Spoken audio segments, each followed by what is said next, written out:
All right, today we're going to take a journey into the very heart of the Christian faith, Holy Week. We're going to break down its ancient rituals and really get into the deep, powerful symbolism that makes this the most sacred time of the year. So you have to wonder, what is it about these 7 days? It's so much more than just remembering a series of events. This week tells this profound story, a story of triumph, betrayal, incredible service, sacrifice, and ultimately, a story of hope. It gets to the very core of Christianity. Okay, let's dive in. So we kick things off with Palm Sunday, and right there in the title you get a clue about its really complex nature. It's a day of huge celebration, but there's also this stark warning baked right into it. What's so fascinating here is the kind of liturgical whiplash you experience. So picture this. The service starts outside, and it's this joyous procession. People are singing, they're waving palms, they're welcoming Jesus like a king. But then, the second you walk into the church, the entire mood just flips. The focus snaps to the reading of the Passion, the story of Christ's suffering and death, and that sets the somber tone that's going to last for pretty much the whole week. And what about those palms everyone's waving? Well, they've got this incredible double meaning. On one hand, they're a symbol of martyrdom, this idea that true victory, real glory, actually comes through suffering. But, and this is the really challenging part, they're also a reminder of our own fickleness. I mean, the same crowd shouting Hosanna would in just a few days be shouting Crucify him. The palms kind of forced us to look at our own commitments. And to capture this tension perfectly, the liturgical color for the day is red. This is no accident. It brilliantly pulls together the two halves of the day. You've got the royal red of a triumphant king, and at the same time, the deep red of blood, foreshadowing the sacrifice that is just around the corner. All right, moving on in the week, we land on Holy Thursday. And here, the focus shifts inward, you could say. It's all about themes of service, community, and the sacraments that are really the bedrock of the church. So on Thursday morning, something really special and unique happens, the Chrism Mass. This is where the bishop, along with priests from all over, gets together to bless these 3 holy oils. It's this powerful moment of unity, because these are the very oils that will be used in parishes for sacraments all year long. But the main event, the big one, is the evening Mass. This service remembers the Last Supper, where Christians believe Christ established 2 foundational pillars of the faith, the Eucharist, which you might know as Holy Communion, and the priesthood, which was his way of making sure his mission would carry on.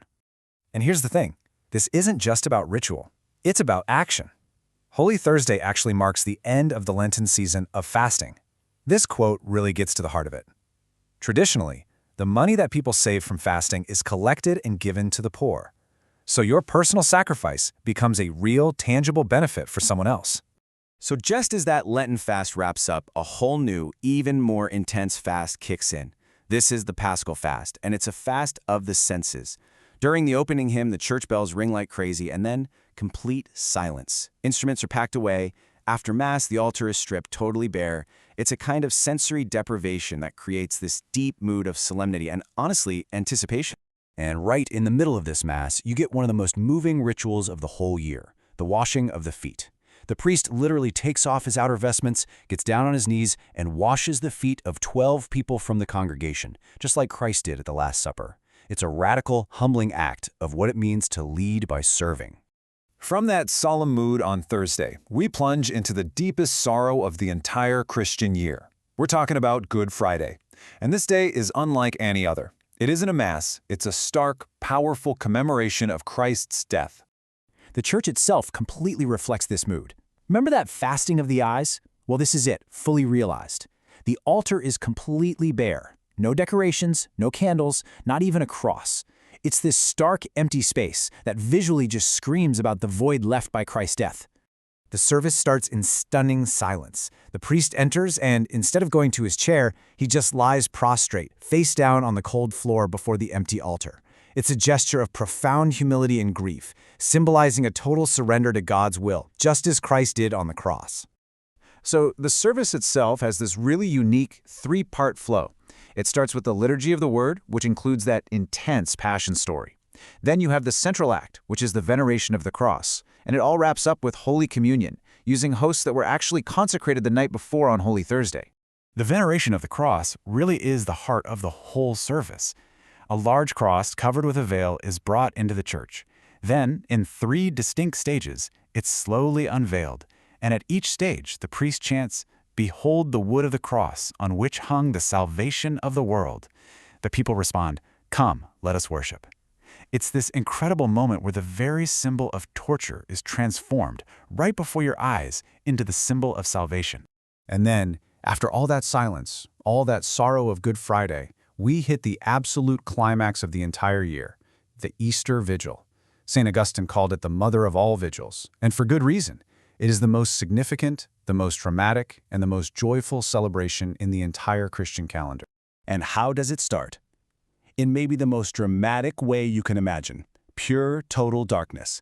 And this isn't just for show. The darkness represents the tomb. It represents the grip of death, a world without the light of Christ. Outside, a new fire is lit, and from that fire, the huge Paschal candle for Easter is lit. Now check this out. The priest carves a cross into the candle and then pushes in 5 grains of incense. And what do they represent? The 5 wounds Christ suffered on the cross. So the very marks of his suffering are now transformed into these glorious signs of his victory over death. How cool is that? Then the priest carries that single lit candle into the dark church, and 3 times he proclaims, "The light of Christ."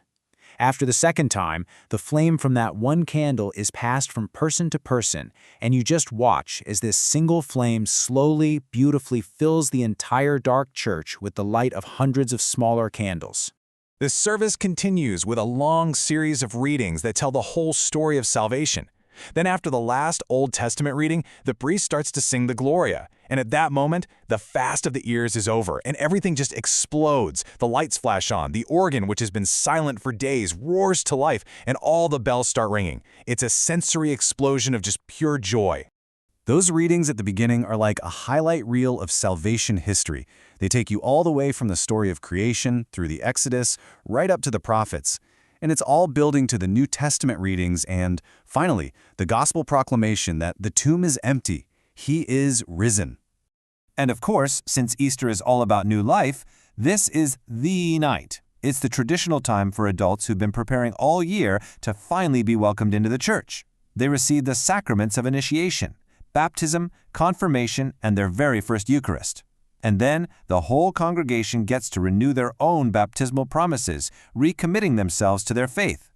So from the cheers of Palm Sunday to the silence of Good Friday and into the brilliant light of Easter, Holy Week is a truly profound spiritual journey.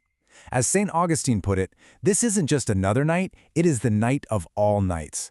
It packs the entire Christian story of loss and redemption into one week, leaving believers not in darkness, but in the incredible, brilliant light of hope.